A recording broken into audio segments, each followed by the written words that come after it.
All right, really quickly, guys, we're going to introduce our players, and then Steadfast is going to give us the skinny on exactly what the heck is going on in this group. Spawning in the bottom left-hand side, representing Cascade Gaming in France, it's our red Protoss player. His name is DnS.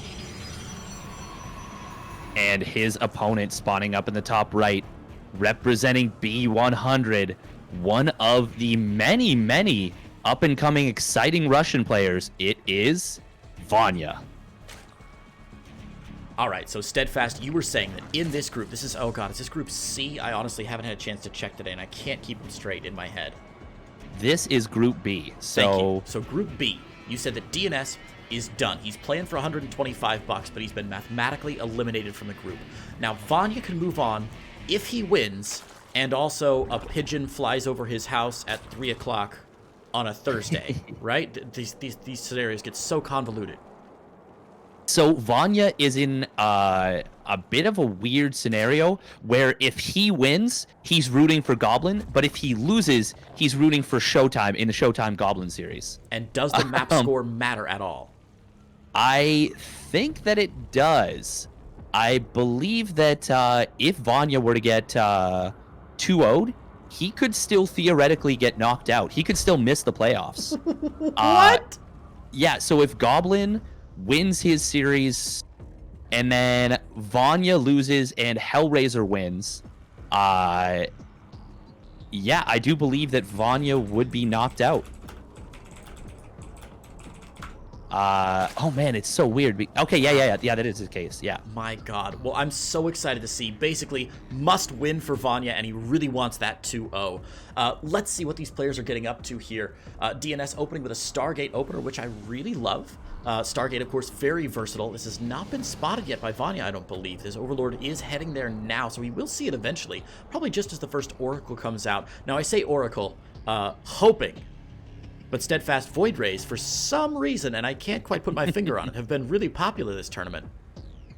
Well, I mean, a little bit of a spoiler, but if you look at M. Canning's results, they have been magnificent for him, and it has been off the back of that Void Ray play. It's so weird to hear M. Canning being praised for anything other than crazy good disruptor hits. Nice scout here from Vanya, by the way. Will spot not just the Stargate, but remember, Zerg Overlords or any unit can see what's coming out of that Stargate, as there's a little template of the unit building. If you zoom in really quick, you can see that Oracle being warped in there. So he knows that it's going to be Oracle first out of Vanya, and that's a really good scout here. Vanya managed to sneak in 2 Adepts into main base. They get a nice position by the minerals. But the Lings will pick him off eventually, and as soon as Vanya sees that Oracle coming out, he knows Spore Crawlers need to come down right away as the Oracle makes its way across the map. Is Vanya doing everything correct here to drive this Oracle play back? Yeah, absolutely. He's got his creep spread nicely setting up between the bases. I was just going to say, got to be a little bit careful with that one drone, but he morphs it into a Spore Crawler that he's going to need anyways. So this is pretty good. I will say this Spore Crawler is a little bit misplaced, and he does lose a drone as a result of it. Mm-hmm. So you normally have that Spore Crawler in the middle of the mineral line, right? Not that north side? Yeah, just a little bit further down, right between, right at the bottom there. Now, this one is nice because it does not disrupt the mining at all. You can see those drones are just, they're just nicely sneaking around it.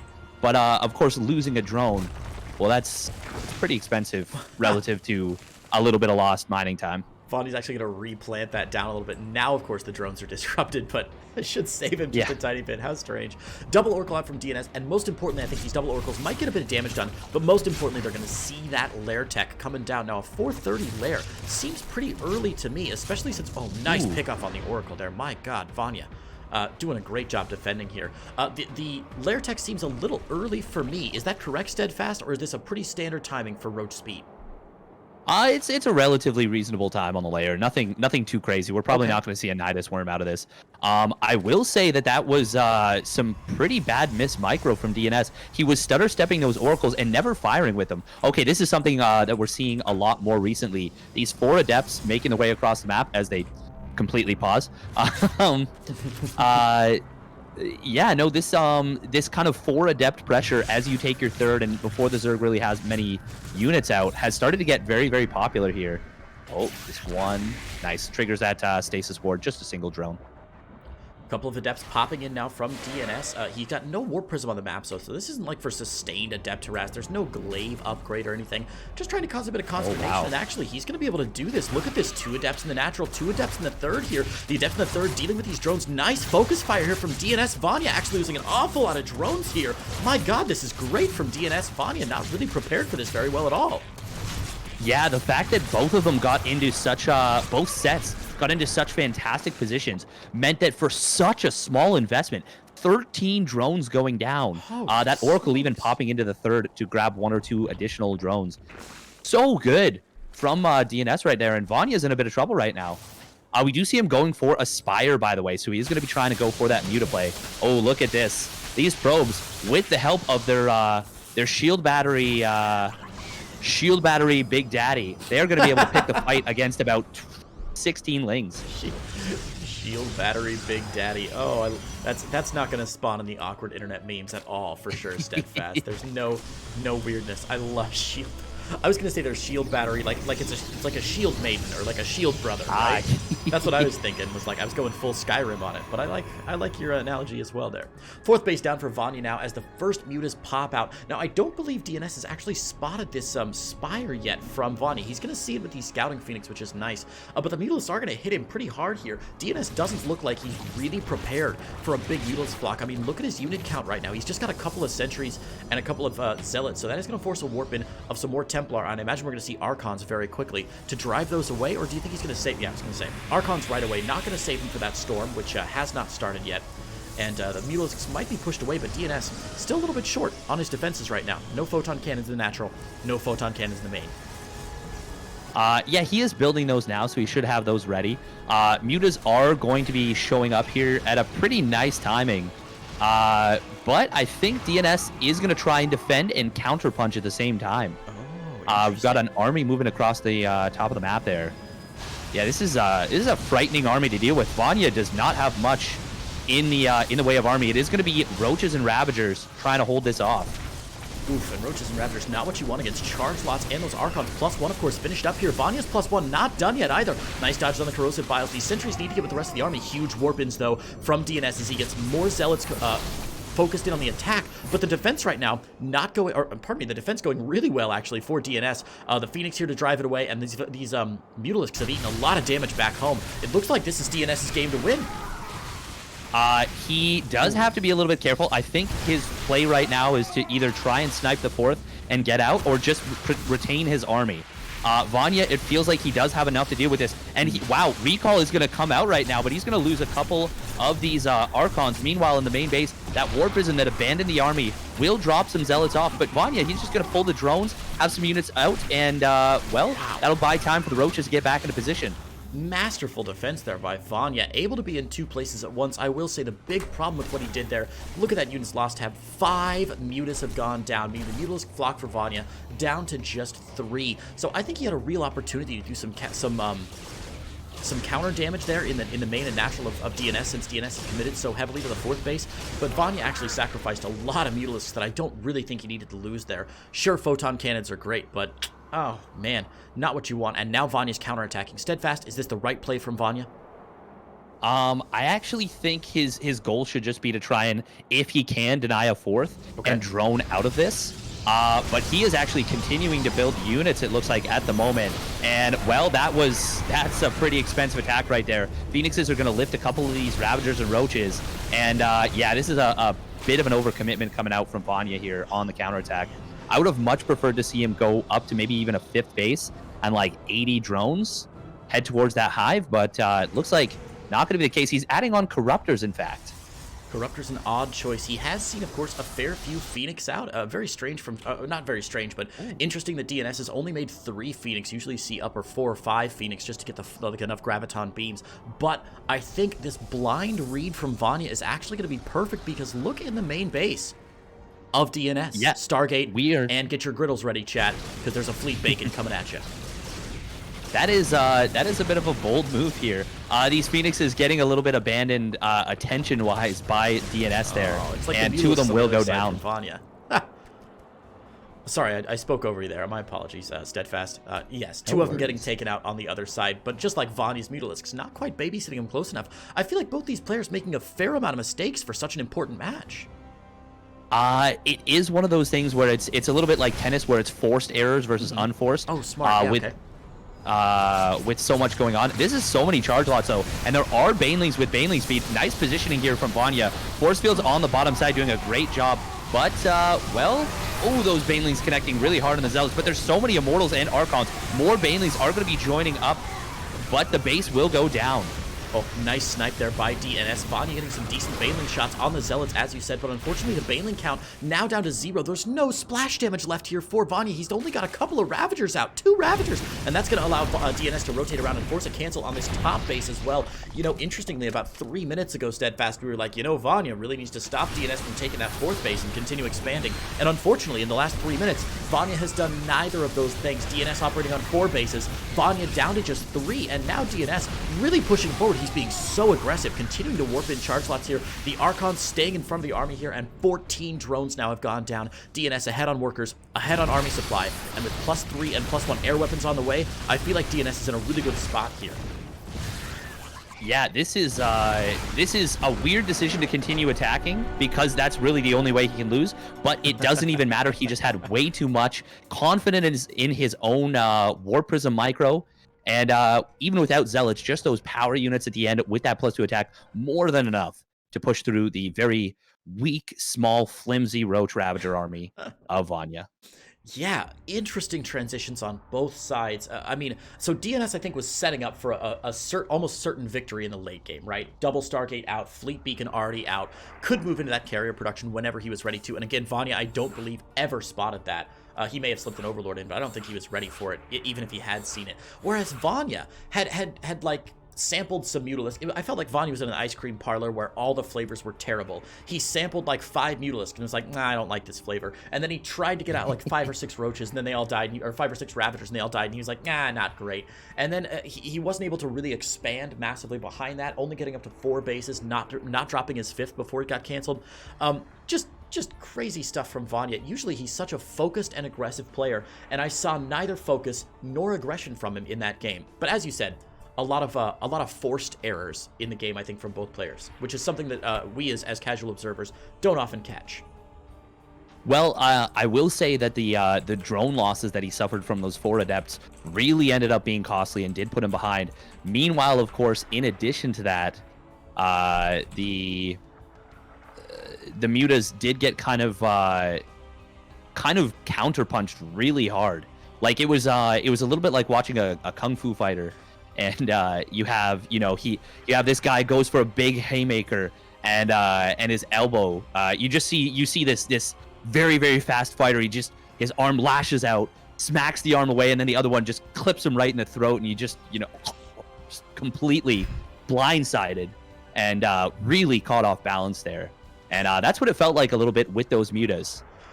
They were kind of an impotent attack, and yeah, DnS very successful on the counterattack. So Steadfast, say theoretically that someone in the chat is like, Protoss is so broken, Zerg can't do anything against Protoss, this game is so unfair. What could Vanya have done that game to stop DnS from getting up to that very scary Archon ball?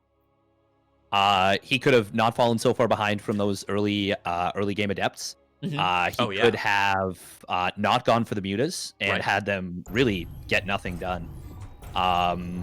Yeah, there's honestly there's quite a few little things that he could have done better. A great assessment. Thank you so much, Steadfast. It's like I said, I always say it's so nice to have just an expert on the stream, and I can't think of a better Zerg expert than yourself. Well, guys, we're gonna hop in to game number 2 here on Death Aura LE.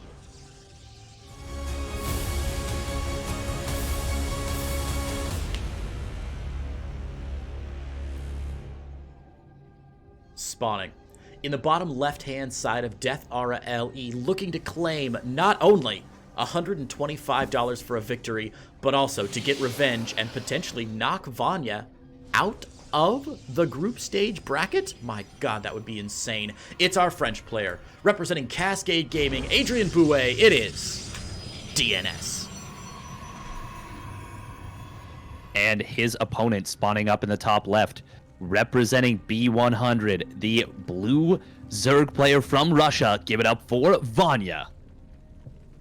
And I wanted to mention this, both in game 1 and game number 2, we do have DnS going for that hatch block here with that that very early probe.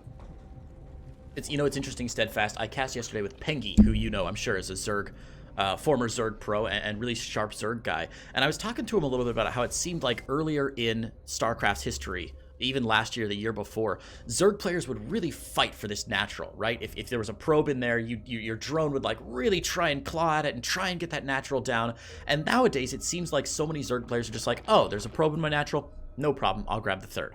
And Penki said that's mostly because Zerg players are just getting better at their defenses. It used to be if you had to take the natural or the third base instead of the natural, Protoss players would send some adepts over and the Zerg players would just throw up their hands and go, oh, I can't deal with adepts at my third base. There's no defense at all. But now he said that Zerg players are just getting a little bit better, able to defend against that early pressure. Do you agree with his assessment there? Is that why Zerg players are going so much more easily for this third base location? Absolutely. That's pretty much it. There's lots of ways to deal with it. So obviously you don't want to interrupt your own mining and make sure you don't oversaturate your bases. So for example, when you see an adept come across the map, maybe you send 2 or 3 drones from the main a little bit early over there, and then you just rally that main back toward, you rally the main away from the third base back into your main. So the drones that are going to pop out, they pop into the main. They're not exposed between the bases. As well as starting the first creep tumor, sending that towards the main base. Meanwhile, this Overlord, does it get the scout? Oh, as I say that, he actually spreads the creep outwards. But still, the first tumor. Nice scout here, as you said, by Vanya. Anyway, thank you for your assessment there, Steadfast. Like I said, I love having real smart people to cast with, like yourself and Pengi, especially in a lot. We got a lot of Zerg on the stream today, and you're going to be a very, very useful little guy to have in my pocket. Just update me on all the things that are going on. I tell you, it's so nice to hear a story like that. One of the reasons I bring it up is because I love hearing a story where, like, the players are freaking heroes at adapting to the meta over a long period of time. I think a lot of people get really focused on, like, okay, Void Rays are the flavor of the week. We got to figure out how to defeat Void Rays. And really, the players are improving so much over months and years. And it's great to see them adapting to the game overall and not just these, like, little play-by-play meta things. Man, StarCraft is both wide and deep, as they say in game design terms. It's so good. A little pressure here from Vanya, by the way. His Overlord's going to get sniped down, but he's seen that it's Phoenix first, and he's going to think to himself, ooh, if there's a Phoenix here, might be a little opportunity for my Lings to get into the natural and cause some consternation. Luckily, there's an Adept here. Do you think he can drill through with these Lings? Second Adept should prevent that from happening. There is a lot of surface area on this Adept, so he will get the kill on the front one. One in the back is a little bit better placed, so he's not going to be... DnS isn't going to have to worry about losing that. But that's the one kind of problem with this this 2-building wall, is you can't have a corridor so much. It's more of a pizza slice, more of a wider open angle there. And as a result, there's a little bit more surface area. Ooh, second Stargate coming down here. We're going to be seeing double Stargate Phoenix. I was actually thinking that. So when you're a Zerg player, if you see the first Stargate, do you have any tells? Are there any ways you can understand or Charles would expect this double Stargate play without scouting it? What's Vanya going to be looking for on DnS to sort of get a read, sort of get a beat on what he's going for, even though he hasn't directly scouted this second Stargate? It's actually a little bit tough to just get a read on it. It's one of those things that you have to kind of scout. Now, there are some ways. Some players will get kind of aggressive, and they get aggressive, or, you know, they build a good number of units off, let's say, 41 to 50 drones, and they get aggressive basically as the Phoenixes are being revealed, and they obviously didn't know that it was coming, but they just attack because those units are already on the field. The Phoenixes, they don't have just sustained DPS. They have to use energy to try and pick units up, and as a result, they see it. They maybe get a little bit of damage done on the counterattack with their own Roach Ling, and then they drone behind it, get their defenses ready. But the Phoenixes, the kind of first shock of them, is not as impactful as it could be. Sorry, catching up on chat here for a moment. Little pressure on Vanya there on the third base, but not a lot of damage done there. DnS does have plenty of units out to defend this third, and right now Vanya is just poking around at these Lings, but whoa, Steadfast. Now that is a pretty early infestation pit canceled immediately, though, as these Phoenix are really getting some damage done. One Queen unit double lifted there. The first Queen does go down. The Phoenix not going to take too much damage. And now that Vanya's seen these Phoenix, he's really got to start working on something to deal with him. We see him putting the Spire down, but I'm not actually sure if Spire's the right call here. Do you like that play, or would you rather have seen him go for like Hydral's Den or something instead, Fast? I do like the play in theory. It does offer a lot of opportunity to go for Corruptors is usually the play here. Now, the one thing I will say is that because Vanya... Ooh. Okay, never mind. That Stasis Ward will keep those sentries safe. I will say that the first shock of those Phoenixes, they did find quite a few Queens. They picked off 4 Queens so far. And that is actually a lot of damage and really throws the balance of Vanya off. Now, his drone count, he is building drones quite frantically, getting on top of those. Ooh, did DnS just see the Spire? No, not quite. He just missed it. Oh, man. Surely he'll go into the main base for a scout with these Phoenix. He'd be a fool not to. And there it is. He is going to spot that counter Spire. Is that going to stop Vanya from building Corruptors, though? Surely Corruptors are still the right play. Yeah, no, he is going to still go for these Corruptors. The amount of... Oh, but look at what it triggers out of DnS. Oh, your favorite unit, the Void Ray. I mean, whoa, come on. First of all, Concussive Shell Marauders are my favorite unit. Burrowed Banelings are my second favorite unit. Void Ray's a distant top 10, maybe. But still very exciting to see Void Rays out of DnS. I love the choice. Obviously, Void Rays, when they're in large enough numbers, can tear through Corruptors, especially using that Flux Vein, because Corruptors are armored units. Isn't that correct? Yes, they are. The Prismatic Alignment does so much against them. They are just such powerful anti-armored units are the Void Ray, especially now that they've got that speed buff. And it's not going to be a commitment into Void Rays. It's just going to be a couple of Void Rays. Actually, did he even let them finish? Yeah, he did. Okay. It's just going to be a couple of Void Rays to try and protect bases from that Caustic Spray.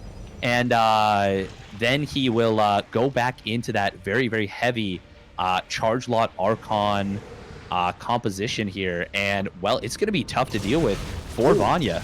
Corruptors for Vanya, they're getting pinched, actually, by the army of DnS Phoenix from the back and the Archons and Void Rays from the front there. Isn't going to lose any Corruptors in the initial engagement, but does lose a bit of health on 1, 2, 3 of them. So DnS had an opportunity there, I think, to pick off at least one Void Ray and didn't quite make it. Let's see here. 4th base down now for Vanya. The income slightly in Vanya's favor. Not hugely, though, because, of course, DnS is also on 3 bases, mining fairly well. Still a wide open game here, I think, Steadfast, but as the army starts to take shape, I really like the position that DnS is in. A couple Archons on the ground, a lot of charge lots on the ground as well, and even though Vanya's adding on those Banelings and a couple Roaches, it's going to take really, really nice Baneling hits, I think, to thin out DnS's army enough to defend this 3rd base, and whoa, DnS is going to go for it as Vanya pushes in the natural with some Lings. Yeah, that Adept was slightly out of position and let those Lings in. Void Rays are turning on this Prismatic Alignment, and, well, the Spore Crawler is actually helping out a lot against them. Now, there are a good number of units on the ground here for DnS, but it's not an overwhelming number just yet. Oh, big force fields right there to lock the units out. And Vanya actually using the Corrosive Biles offensively, but then the Archon comes through and breaks the force field anyways. 12 drones have gone down during all this, and this is a pretty big set of losses. I think Vanya just barely might have enough to hold on, but it is going to be really close, and he has suffered some big losses here. Yeah, really big loss. The 3rd base still standing, but not for long, I think. DnS going to be very careful about engaging here. Those Zealots really need to be working down this hatchery.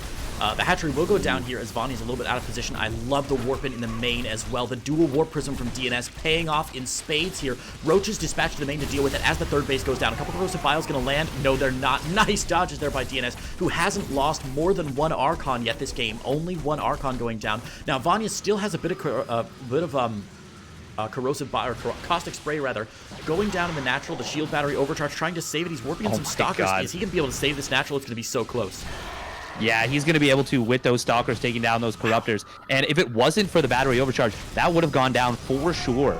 But the Battery Overcharge healing, that had to have healed at like 2,000 HP, I think. Like, that was so much. Almost the entire duration being used up there.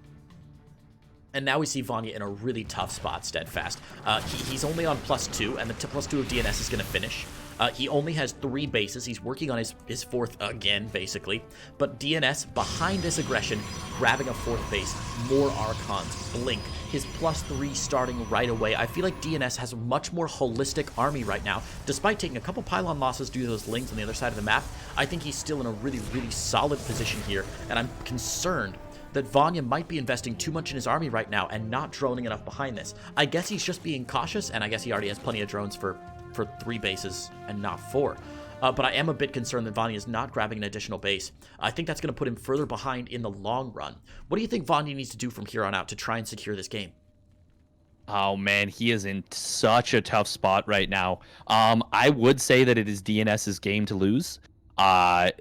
Best case scenario for Vanya is DNS pushes into him and takes a bad fight, and Vanya is able to take a really, really good fight on creep, and then maybe either counterattacks for a win, or then drones behind it, takes like a 5th base, goes up to 80 drones and hive. But as it is right now, with DNS going up into that fleet beacon, going up into that storm, going up into that +3, that 4th base, he is making all the right moves in all the right places. And Vanya, well, he may be forced to go for a very desperate all-in counterattack right now. And it kind of looks like what he's maybe setting up to do just a little bit. Both players like balancing on 2 or 3 different attacks. We can see DNS moving in, Warp Prism into the main, Zealot run by into the 5th base and the 4th base now. Whereas Vanya going for a bit of a run by here. Banelings into the 3rd base, 17 probes going down immediately, but that might not be enough damage overall. The Banelings on the Zealot run by the north side, but that leaves the main base completely undefended here. Vanya taking a huge economic advantage, but I'm worried that his army supply won't be enough to deal with this triple-pronged harass from DNS. DNS, the middle of the map, wasting a lot of time though, Steadfast. Yeah, that was a very, very successful 30 seconds for Vanya right there. Completely just turned the game on its head. DNS really caught with his pants down at that 3rd base, not pulling his probes at all. Now the Corruptors, a rebuild of them, are just going to try and come in on this base. No shield battery this time. Recall will come in, and that will keep the base alive, actually killing most of these Corruptors. And with the Phoenixes, I think he just finishes them off. Yeah, that ends up being really expensive, but still does draw the army back. Ultimately, those Corruptors were not going to get too much value, and they will pick off a Phoenix, which is, better than 0. Yeah, I think that's a decent trade for Vanya there. Corruptors, of course, very specific units, right? You only want them in certain circumstances. And I think right now, Corruptors are not going to be very useful against Storm, Archon, Void Ray, Immortal.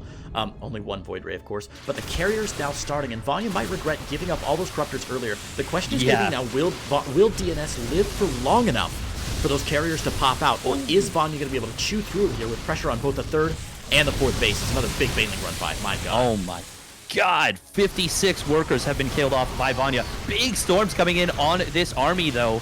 And, well, DNS, even though he's a little bit choked up right now, those storms doing so much to the Roach Ravager army. And even though Roaches have so much HP, God, that was really, really tough. Muta Switch coming back in here from Vanya. And there is a weird scenario where Mutas can actually do not too badly against carriers.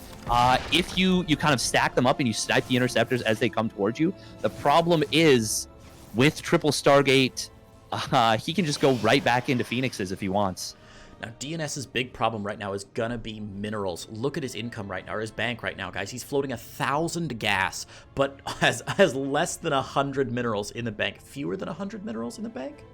I think both are correct. Yeah. I think both can be correct depending on how you... Anyway, this is not the time. This is not the time, Steadfast. If you ask King Stannis, Great reference.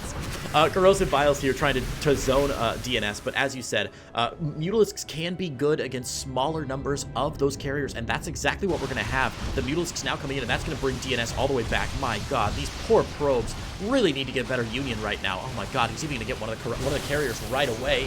Oh, nice dodge there by Vanya, diving just into the storm, but is going to pick off carrier number 1 and seize these Stargates, cranking out a bunch of Phoenix as well. Vanya, as you said, that very successful 30 seconds he had earlier is paving the way for him to win this game. That was insane.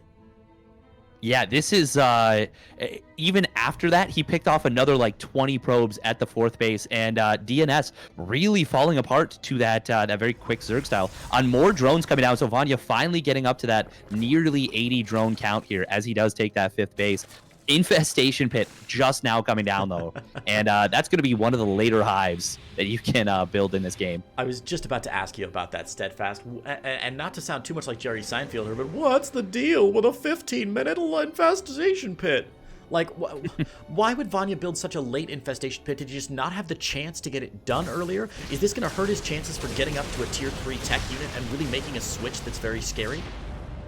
I mean, considering the game state, I think it is a pretty reasonably timed hive. Ooh, big storms right there. The Archons will dance back through them, but they don't give a hoot. No. Muta's going to get into the main base here. They will find a little bit of the damage here, and this is a weird choice going after the Nexus. I would have much preferred to see him go after those Stargates. There's no minerals. That was so weird. Now he loses all the Mutas. Corruptors will take an okay fight here, but the main army is going to push through here, takes down that high-yield base. Oh, wow, Broodling's going to kill off a high-energy Templar right there. Broodling revenge. I love it. Those poor drones getting some stormy weather there. Billie Holiday going to be so happy about that. But the 5th base is going to go down here for Vanya. And DnS does have a very scary army. So while the income is wildly in our Russian Zerg player's favor, our French Protoss player does have a pretty scary looking force. A lot of Archons, 1 Immortal. The carrier count not as high as he had hoped. And I think these Corruptors are going to make short work of him. They got to be careful. They can't get caught by a storm or over the top of an Archon. Man, what an unusual composition from both players here, Steadfast. This is certainly not an orthodox game. It's not going the way either player really hoped at the beginning of the series. I do think that Vanya is pretty happy with how this game has turned out, considering how it was about 5 minutes ago. He has got to be so ecstatic that he was able to slip those Banelings in and turn this into a scrappy game. Now, losing those couple of bases, not ideal for him, but he had a really, really nice couple of snipes on some very high energy, high Templar during that fight, and it left DnS with a situation where he couldn't actually continue to push. Oh, that's nice. Denies the base and then morphs in some Banelings for an attack on that 4th. Yes, some Banelings. 10 Banelings coming in now from DnS. Oh my gosh. We have seen, for Vanya rather, oh my god. Can you imagine DnS with Banelings? That'd be so terrifying. With his control, jeez. There is a stasis ward here, and I'm not sure if the first Baneling's gonna, oh my god. 5 Banelings go down. There's still 5 Banelings left, but the Archon there to clean it up. Nice defense by DnS, and a big engagement going down now at 12 o'clock. That is so many Archons right now. We have 9 Archons with +3 attack. Huge storm, and the carrier doesn't even go down on top of those Corruptors. This is really, really problematic for Vanya. And the drones, oh my god, they're being told to go to work despite the fact that there's a war going on. 25 of them going down. Nice corrosive biles, though. And this Corruptors will pick off, oh, not quite, almost getting the carrier. Man, those two carriers both living just barely ahead of the... I love it when a unit's health is lower than the amount of kills they have. That last carrier went down, I think it had 18 health and 16 kills. So a true hero of the StarCraft universe there for sure. DnS grabbing another base here at the 3 o'clock position while simultaneously scouting and hopefully denying. Well, the Roach is there, I'll fix it. But that's going to be really nice for DnS to know about. But Vanya going for a big counterpunch here. A lot of Roach, a lot of Ravager, but he's way down on drones now. If he loses this entire army, I'm concerned about his ability to come back in the game, Steadfast. Yeah, he should be able to just pick off this base, even grab a bunch of probes and disengage. That Protoss army, of course, very, very slow, but Vanya does have to disengage now. He cannot continue the push. The big problem there is that while he picked off a base that has, 5 mineral patches, there's still that new base coming up for DnS that is going to be a big problem for him if that can get up and running.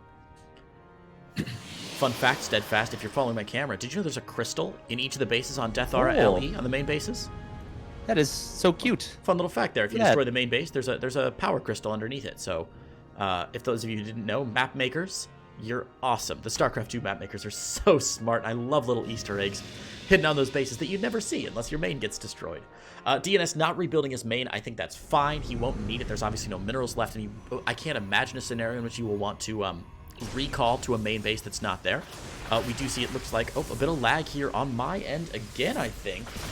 Oh man, I hope this isn't affecting the players. I'm gonna restart my stream after the, I will restart my game after this game, Steadfast. Don't let me forget in the break, please.